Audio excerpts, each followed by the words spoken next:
Well, he said he'd get in touch. Fuck me. He weren't kidding.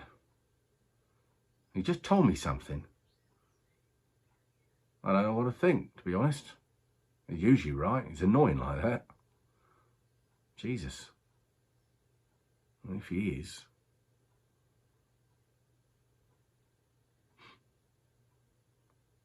First time I ever met him, I was at Kempton.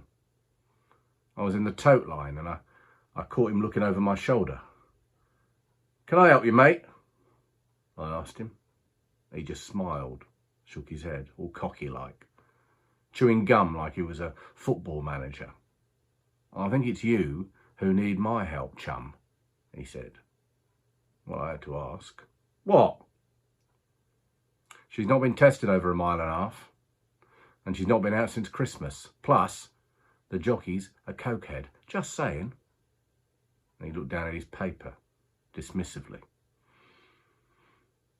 Instantly furious by his demeanour, I couldn't help myself. "Oh yeah?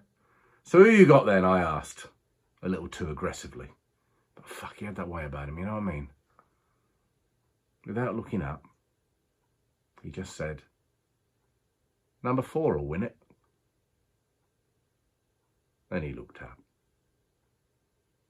He smiled. "My name's Jim," he said. "Jim O'Connor. You're welcome." Anyway, number 4 came in by 3 lengths. My filly was last.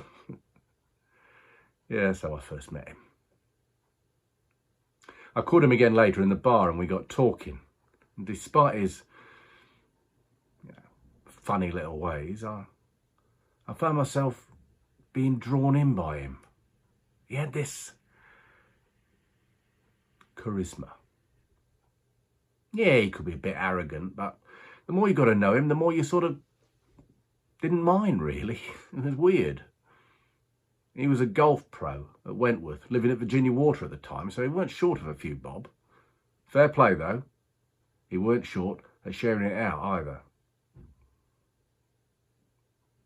We became quite close, I suppose. Gave me a few golf lessons, free.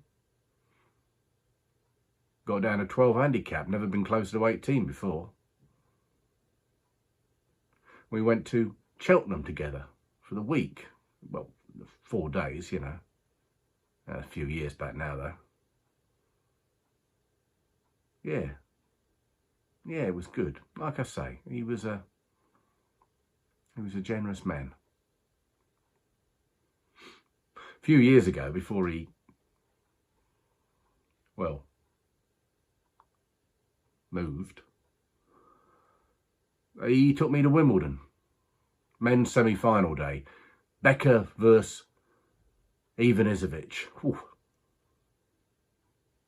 Yeah, contact, see. I mean, he could get tickets for anything. After, we went for a drink in the players' bar. And he told me then that he was moving. Moving to the States he was. Georgia. Been offered a place at Augusta. All right for some, eh? He told me that he didn't want to be here for the millennium bug, see? Told me this country weren't ready to deal with it, in his opinion. Anyway. That was the last time I saw him.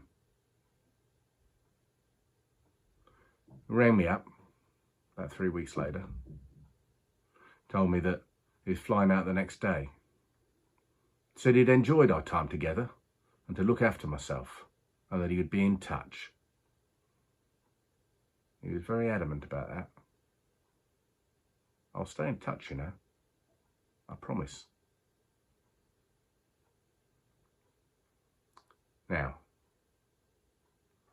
I read about the plane crash 2 days later in the Mirror.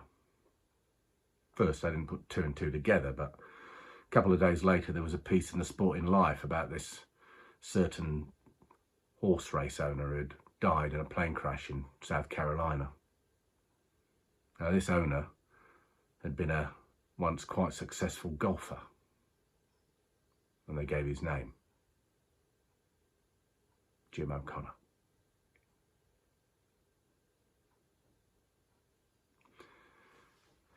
Now I know what you're going to think of me when I tell you this, but what can I do? Got to tell the truth, haven't I? So look, I'm just going to read it.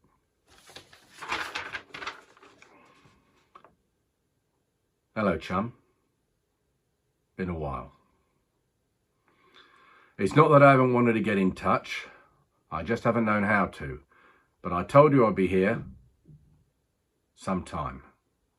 Where there's a will, there's a way, I always say. And this death thing, it's not what any of us think it is, trust me. Anyway, thing is, I just have to warn you about something. Please believe what I'm about to tell you, chum, because I've just come from there and it's not very nice.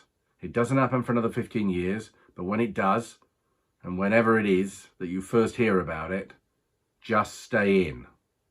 Don't go out. There's a nasty little virus coming your way, 2020, and it has the potential to kill millions. Don't be one of them, because while this death thing isn't too bad, I'd still much sooner be there with you all. Well, there you have it. I've finally done it. I've kept my promise. I kept in touch. Hope you're picking winners. Take care, chum.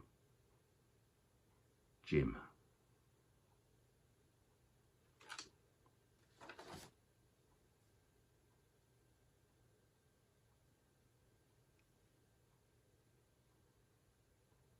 That was an email.